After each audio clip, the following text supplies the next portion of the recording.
Tema yang diberikan Pak Gembala adalah hamba mengajar tentang kerajaan Allah. Hamba mengajar tentang kerajaan Allah. Saya baca ayat ketiga. Dengarlah. Jadi Tuhan menginginkan kita mendengar. Dengarlah adalah seorang penabur keluar untuk menabur. Ayat yang ke-9. Dan katanya, siapa yang mempunyai telinga untuk mendengar, hendaklah ia mendengar. Kalau bicara tentang hamba, Pak Gembala minggu lalu, Pak Ilham minggu lalu sudah menyampaikan dengan lantang, dengan dahsyat bahwa Yesus Kristus itu anak Allah yang kita nyatakan sebagai Tuhan, yang bertahta berkuasa di surga, turun ke bumi menjadi hamba, merendahkan diri serendah-rendahnya dengan tujuannya untuk menyelamatkan kita sebagai manusia, sebagai orang yang berdosa. Kalau bicara tentang hamba, nah, ada pendahuluan dalam tema yang akan kita bahas bersama hari ini, terbagi atas dua bagian yang penting, yaitu hamba yang mengajar. Saya menambah, hamba yang mengajar tentang kerajaan Allah. Hamba yang mengajar tentang apa? Kerajaan Allah. Hamba yang mengajar, Yesus sebagai hamba yang mengajar, artinya Yesus dalam kehidupannya, ajarannya menunjukkan kerendahan hati dan pelayanan yang luar biasa. Meskipun ia adalah Tuhan, ia datang bukan untuk dilayani, tetapi untuk melayani. Bersyukur bahwa Tuhan yang maha besar, maha kudus, maha agung, maha mulia, datang sebagai hamba yang paling rendah, mau melayani kita manusia yang sesungguhnya sangat amat berdosa pada saat itu. Nah, saya coba merenungkan pada saat itu, kalau kita sebagai orang Israel, kemungkinan kita hampir sama seperti mereka. Tidak taat dengan pengajaran-pengajaran yang Yesus ajarkan. Tetapi kita berbeda, Bapak Ibu. Kita di zaman kasih karunia di mana kita sudah melihat cerita sejarah bahwa Yesus Kristus benar-benar adalah Tuhan. Amin. Katakan bahwa Yesus benar-benar Tuhan.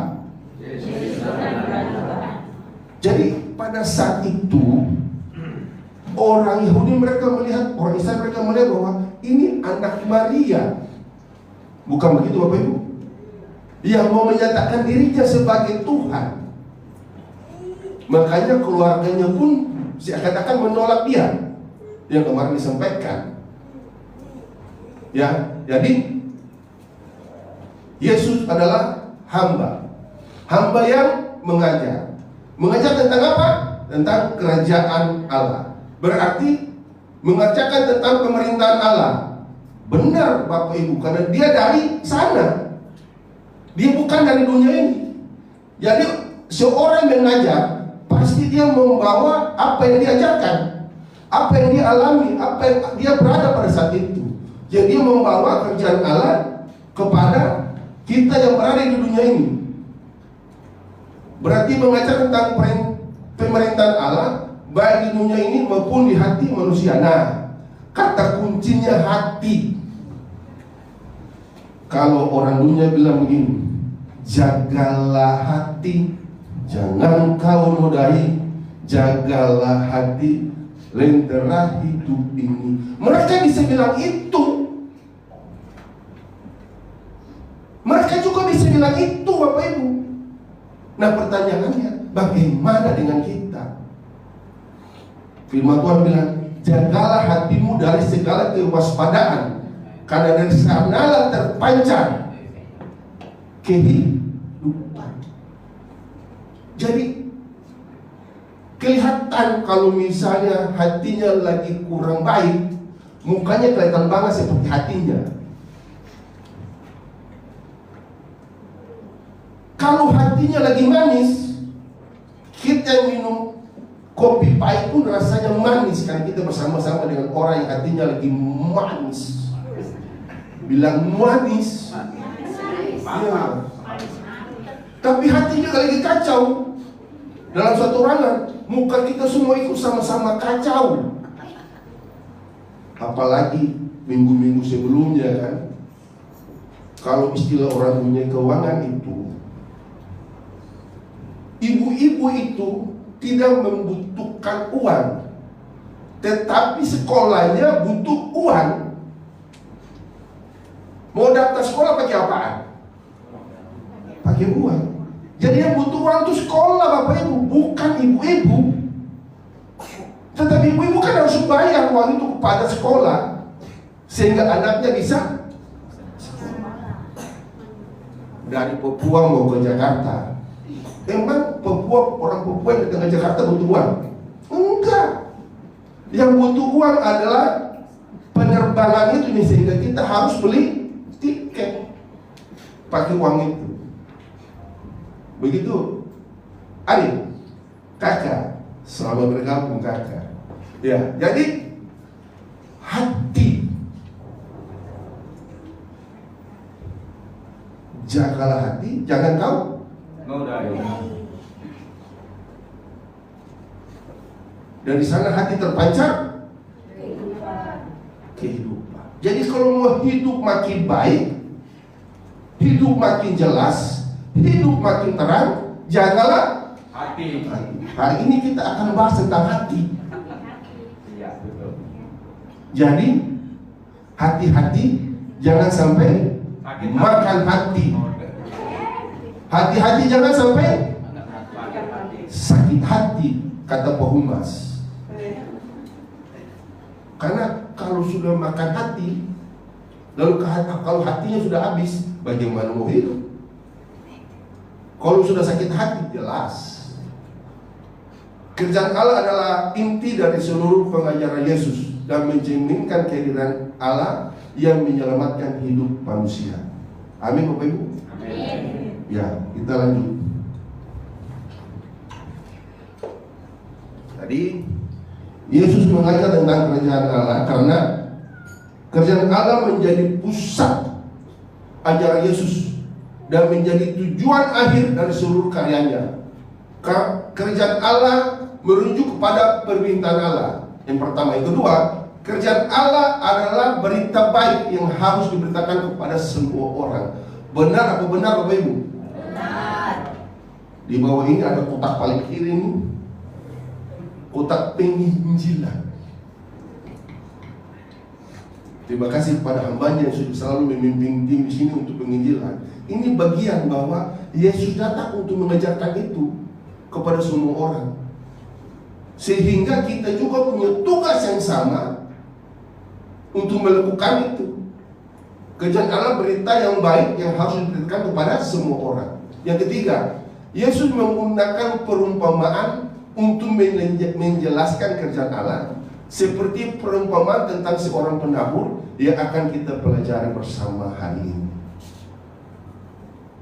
Seorang penabur yang akan menabur di tanah yang dinyatakan sebagai hati. Jadi hati-hati Bapak Ibu, karena dari sana terpancar kehidupan. Lanjut.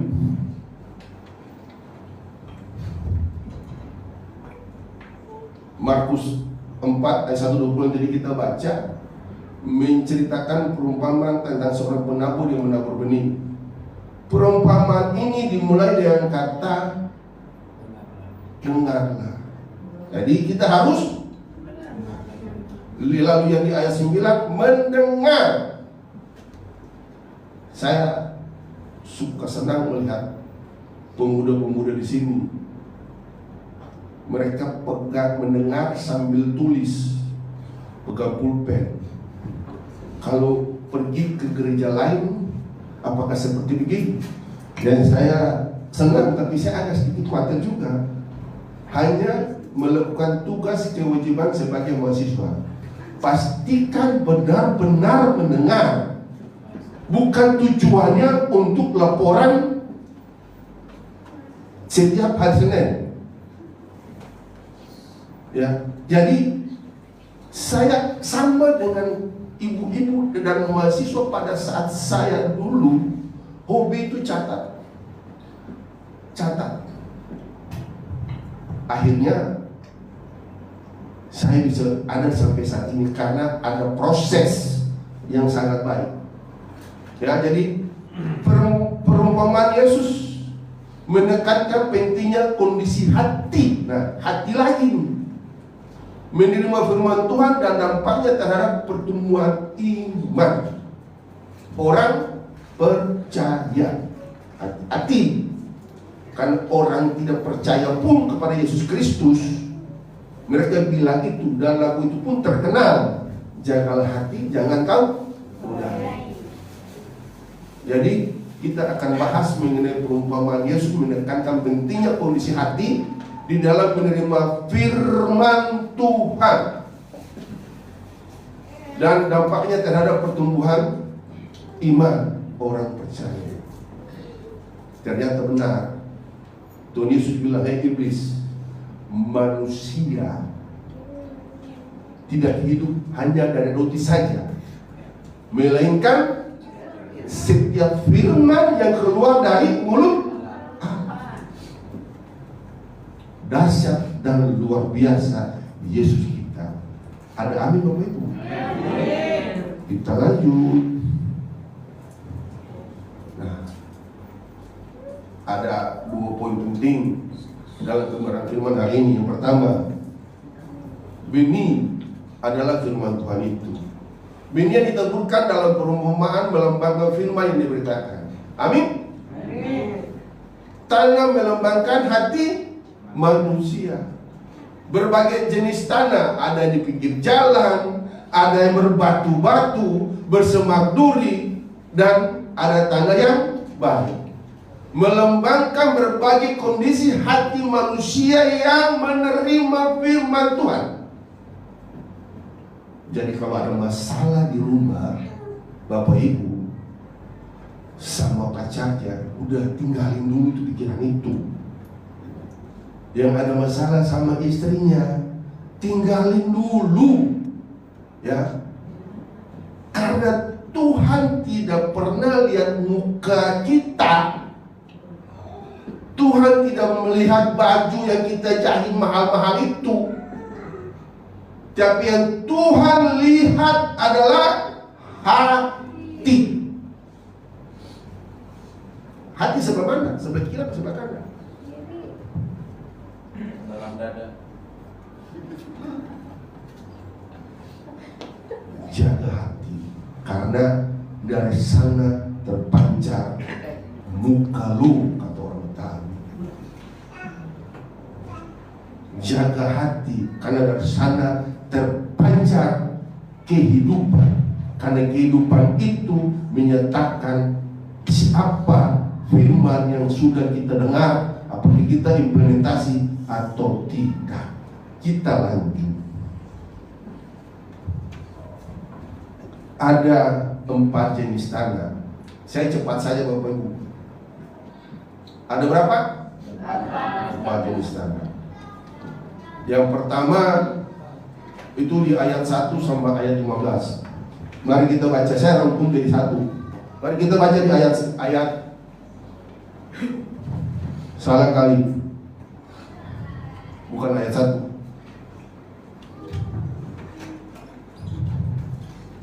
Ayat yang pertama tanah. Nah, ayat 4 sama ayat 15. Saya baca, pada waktu ia menabur, sebagian benih itu jatuh di pinggir jalan, lalu datanglah burung dan memakannya sampai habis. Sebagian benih pada saat firman Tuhan itu ditabur, atau penabur itu menabur benih, itu ada sebagian. Dan saya tidak bisa mengklasifikasi di ruangan ini atau di tempat-tempat pada saat kita khotbah atau tempat-tempat kita buat seminar, orang-orang yang memiliki sebagian hati, sebagian benih yang jatuh di pinggir jalan. Bayangkan Tuhan mengumpamakan perumpamaan tentang hati hati kita tuh seperti tanah di pinggir jalan. Benih yang jatuh di pinggir jalan. Siapa yang mau hatinya hari ini seperti tanda yang di pinggir jalan? Angkat tangan. Biar hari ini Bapak Gembala dengan Bapak Yusni proses konseling di ruangan bawah, kan gitu. Gak ada yang mau seperti begitu. Tapi Tuhan ajarkan itu. Jadi hati-hati. Jangan sampai pada saat kita datang ke gereja, kita tidak mempersiapkan hati kita dengan benar, dengan tujuan yang benar, untuk mau mendengarkan kebenaran firman Tuhan. Sehingga datanglah burung dan memakannya habis. Maka sia-sialah pengkhotbah Bapak Gembala berteriak di mimbar 45 menit, tapi tidak berdampak apa-apa, tidak mendapat relevansi apa-apa untuk kita bawa pulang ke rumah, sehingga kita datang kosong, pulang kosong. Seharusnya kita datang dengan masalah, kita pulang membawa sukacita, damai sejahtera. Jadi hati yang di pinggir jalan itu disamakan dengan hati yang keras. Firman tidak tertanam, dan dengan diambil dan mudah diambil oleh iblis, setan. Untuk itu Bapak Ibu, jangan keraskan hati saat mendengar firman Tuhan. Biarlah Roh Kudus bekerja. Kadang-kadang kalau penggembala khotbah, Bapak Ibu bilang, haleluya, puji Tuhan, sudah niat datang ke ibadah. Tapi kalau Yopi mau khotbah, ngomong apa lagi, kayak gitu aja. Jadi udahlah, sebelum aja lah. Jangan. Biarlah nggak usah lihat Yopinya, tapi lihat firmannya itu penting, Bapak Ibu. Pastikan ke gereja bukan lihat manusia. Karena kita kadang-kadang datang lihat pendetanya. Orang Papua bilang, saya ada untung nyong, saya bakal dapat untung. Tidak akan dapat untung, karena kita melihat manusia. Yang harus kita lihat adalah firman Tuhan. Dengarlah, mendengarlah firman Tuhan. Biar firman itu tidak diambil oleh iblis. Jadi kita benar-benar harus siap-siap. Hari Sabtu sudah harus siap-siap untuk mau ikuti ibadah. Memang kalau di asrama ibadah dari pagi sampai pagi, Senin sampai Senin, ya. Bersyukurlah kalian. Seharusnya bersyukur anak muda yang di asrama. Karena setiap hari kalian kasih makan firman, kasih makan firman, kasih makan firman terus. Ada tujuannya Tuhan di situ, bukan tujuan STT saja, bukan tujuan ketua STT saja, bukan tujuannya lembaga saja, tapi Tuhan punya tujuan supaya pada saat kalian makan firman sebanyak-banyaknya, dan kalian akan mengeluarkan firman itu di mana kalian akan ditempatkan. Ada sehingga hidup kalian itu seperti surat Kristus yang terbuka. Orang melihat kalian itu, orang melihat kita itu seperti orang Kristen yang sesungguhnya. Iblis akan lari terbirit-birit, Bapak Ibu, di saat kita baca firman Tuhan. Puji Tuhan, saya lagi menekan diri saya nih, hari ini saya mau sampai di Raja-Raja, 2 Raja-Raja. Satu hari 5 pasal. Tapi ternyata nggak bisa juga. Kadang-kadang saya boleh sama Tuhan, satu saja Tuhan. Kalau pulang malam saya ke rumah jam 12, besok pagi saya bisa ada di kantor lagi jam 8. Kalau baca 5 pasal itu saya sudah simulasi, apalagi kalau di perjanjian lama bisa setengah jam sampai 1 jam. Bukan begitu Bapak Ibu. Sementara kita mesti mandi dan segala macam. Tapi jujur saja kadang-kadang masih cuma 1 pasal. Tapi yang penting ada isi, ada isiannya. Seperti saya pakai cincin, orang bilang ada isian nggak itu? Saya bilang ada isiannya. Karena cincin dipakai buat buka firman Tuhan, ya nggak? Kalau populis punya saya nggak tahu isiannya apa. Ya, jadi isilah hatimu dengan firman Tuhan setiap hari, bukan karena aturan, bukan karena tekanan, tapi niat. Sehingga hati kita bukan seperti yang tanah yang di pinggir jalan. Yang kedua, di ayat 5, 6, 16 sampai 17. Sebagian benih yang jatuh di tanah yang berbatu-batu. Pasti ada di ciptaan Tuhan ini jelas. Ada tanah, ada batu. Mungkin tanah begitu-begitu saja. Itu rahasia Tuhan. Itu maunya Tuhan. Bukan begitu Bapak Ibu?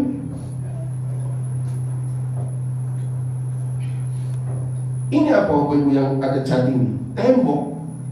Di dalamnya ada semen, di dalamnya ada batu, di dalamnya ada pasir, di dalamnya ada air. Ya. Jadi sebagian benih yang jatuh di tanah yang berbatu-batu. Ingat Bapak Ibu, jaga hati. Ya. Lalu benih itu pun tumbuh karena tanahnya tipis.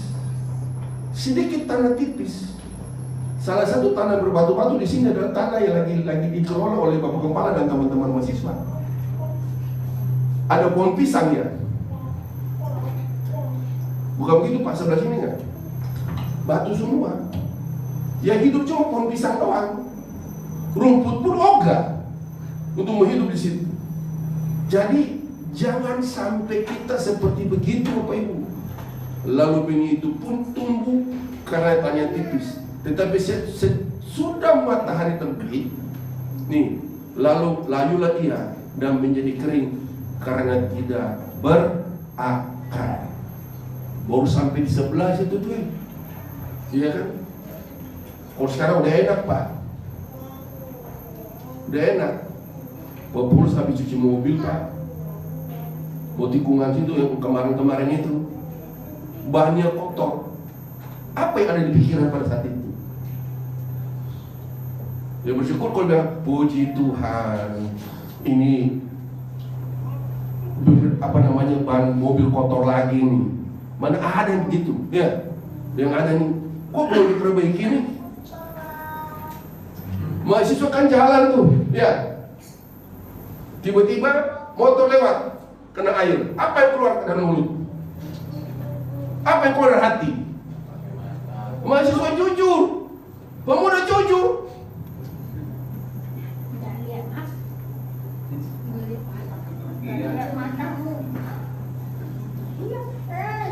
Kata-kata yang tidak senonoh yang keluar dalam hati, apalagi keluar dari mulut. Jadi jaga hati, jangan sampai seperti benih yang tumbuh di tanah yang berbatu, lalu dia tumbuh, lalu sorenya dia lari. Jangan sampai baru keluar dari sini menuju ke asrama selesai. Haleluya, kayak begitu. Di gereja haleluya, puji Tuhan. Sampai di situ ada motor dicepatin air, haleluya ya. Segala macam patan dan segala macam. Jagalah hati. Ya, jadi tetap bisa sudah matahari terbit, lalu layu ia dan menjadi kering karena tidak berakar. Nah, hati yang menerima firman Tuhan dengan sukacita ada sukacita karena di gereja teriak haleluya. Teriakannya tekanan kayak gitu, haleluya katanya.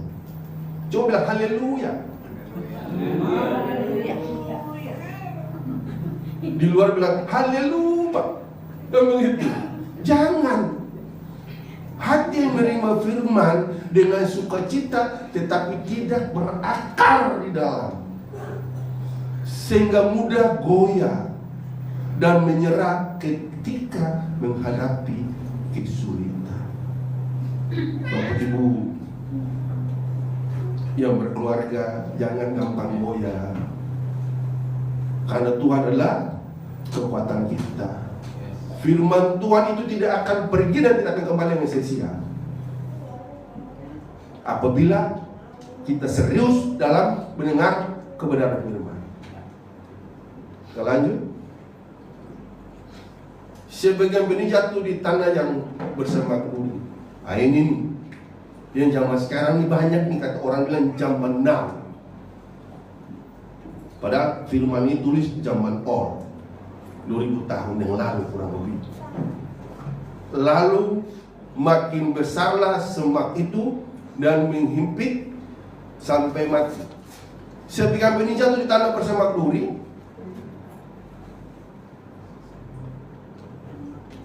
Lalu makin besarlah semak itu dan menghimpitnya sampai mati. Hati yang menerima firman Tuhan tetapi gangguan dan keinginan duniawi menghimpitnya. Yesus datang sebagai hamba karena manusia sudah berdosa. Manusia hidup di mana? Di dunia. Duniawi, keinginan duniawi menghimpitnya, sehingga tidak dapat menghasilkan buah. Kalau zaman sekarang saya mengistilahkan tanah sengketa. Lagi tren sekarang nih, tanah sengketa.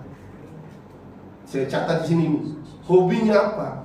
Bersengketa dengan orang. Padahal baca firman Tuhan. Padahal firman Tuhan ditaburkan. Padahal setiap minggu ke gereja. Di rumah pun ada Alkitab. Ada di meja, ada di samping tempat tidur. Yang lagi tren sekarang ini nih, gembala dengan gembala bersengketa, SCT dengan SCT bersengketa, orang Kristen dengan orang Kristen bersengketa, suami sama istri bersengketa, anak sama orang tua sama istri bersengketa. Kenapa? Pada saat kita dengar firman, hati kita bagaikan semak duri. Teman-teman tahu duri nggak? Kalau bahasa Ambon itu onak itu. Ya. Apalagi kita di Popo sama di Ambon itu, pohon sagu dari bawah sampai atas duri semua. Tapi coba potong isi dalamnya. Pernah nggak lihat isi pohon sagu?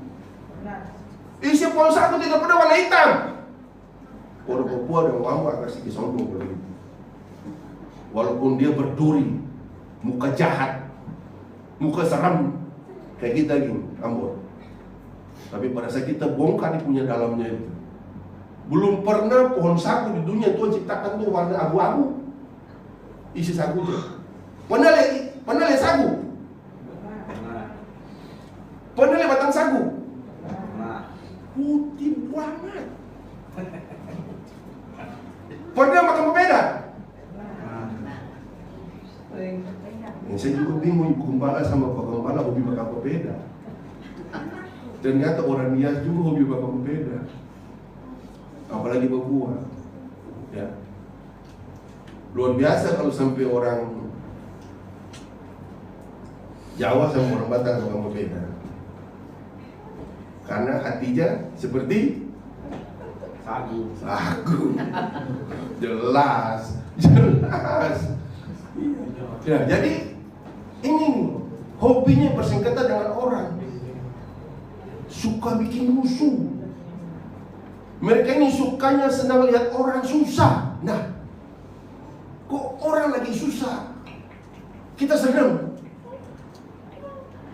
Siapa sini yang senang kalau orang lagi susah? Angkat tangan.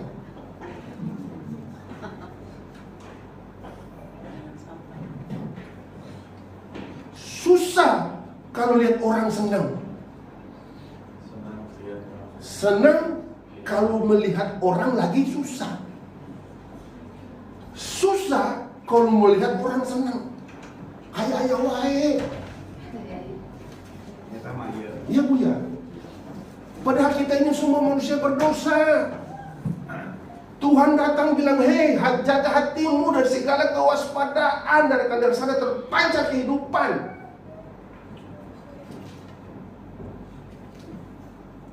Seharusnya yang diajak sama Bapak Gembala setiap hari Minggu, kita susah melihat orang susah. Benar apa benar? Ini senang lihat orang susah. Kalau orang di Blok M Jakarta Selatan bilang, ayah wahai, please dong Kan Korea Selatan agak sedikit-sedikit. Bagaimana gitu orang Selatan? Jangan dong. Masa kita susah lihat kalau orang susah? Sebentar kita baca Alkitab, ajarkan bahwa tolonglah, tolong menolong. Saya lupa di Alkitab ayat berapa itu. Tidak kurang-kurangnya. Pak Gembala sama Ibu Gembala mempraktekkan bagaimana cara menolong orang di sini. Dan tidak sedikitnya orang yang sulit tolong. Pak Gembala kan bisik-bisik ke saya, tolong Pak, mahasiswa ini belum bayar uang ini Pak. Bapak sekian, saya sekian. Saya cuma ada 50.000 aja Pak, nggak apa-apa. Sering Pak Gembala kayak begitu. Hobinya, hobinya menolong orang. Susah melihat orang susah. Jangan senang lihat orang susah. Susah kalau lihat orang senang. Pak Gembala baru pakai mobil kredit bilang, ini anak ini di sana segala macam. Lu pikir gue nggak dengar? Gue pakai bahasa Jakarta sekarang. Gue dengar itu, gue tahu itu. Bahwa ada yang tidak suka dengan itu. Kalau Pak Paulus merokok kita susah iya.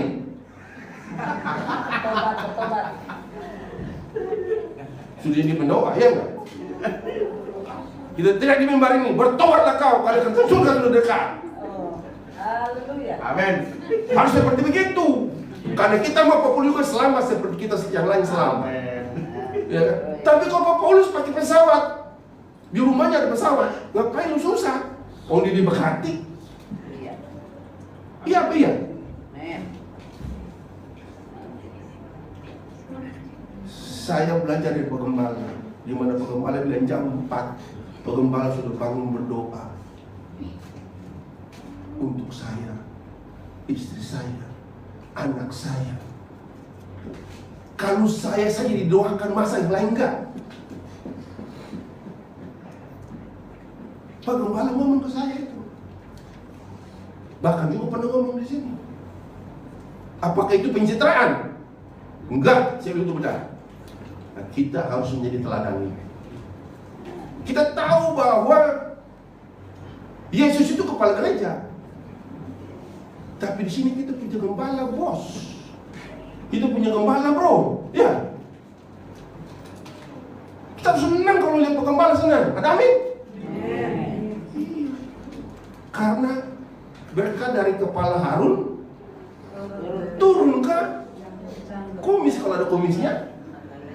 Iya dong. Kalau ada janggutnya sampai di janggut, lalu sampai di mana? Jubahnya. Jangan susah melihat orang susah. Jangan senang melihat orang senang. Sudah ditolong tahu diri. Sudah dibantu tahu di ini. Jangan hatinya seperti tanah yang bersemak duri. Ya, saya istilah itu tanah sengketa. Suka menerima tetapi tidak suka. Ayah wae. Maunya menerima doang. Ini mau Natal. Kalau sudah diberkati, ingat, jangan menggantungkan kepada seksi dana. Berapapun besaran, yang kita ajarin adalah kalian harus bisa memberi. Ada amin? Bukti bahwa kalian diberkati. Jangan lihat kalian sekarang anak muda, 5 tahun ke depan sudah terbukti, Pak Gembala, sudah terbukti kita ini yang sudah tua bangkalan, ya. Dalam artian bahwa kita sudah mengalami proses susah seperti kalian. Tapi sekarang ini yang kita doakan, Pak Gembala doakan adalah kalian harus mengalami sukses, kesuksesan demi kesuksesan. Amin. Dari mana sukses itu? Banyak memberi, tidak akan berkekurangan. Dengan demikian, sekencang-kencangnya kita pukul bola tenis, baliknya seperti apa? Lebih kencang lagi. Maka lu banyak memberi, kita banyak memberi, kita juga akan diberkati sebanyak-banyaknya. Tidak pernah orang yang memberi tidak akan berkekurangan. Tidak berkekurangan. Tidak ada. Yang kita melihat kurang, susah. Kita membatasi kuasa Tuhan dalam bentuk berkat kepada kita. Kalau kita bicara susah, kalau kita hanya sifatnya menerima, rubah karakter itu. Jadi jangan takut. Ada amin? Amin. Ini kesempatan supaya teman-teman ingat itu, hatimu itu jaga dari segala kewaspadaan.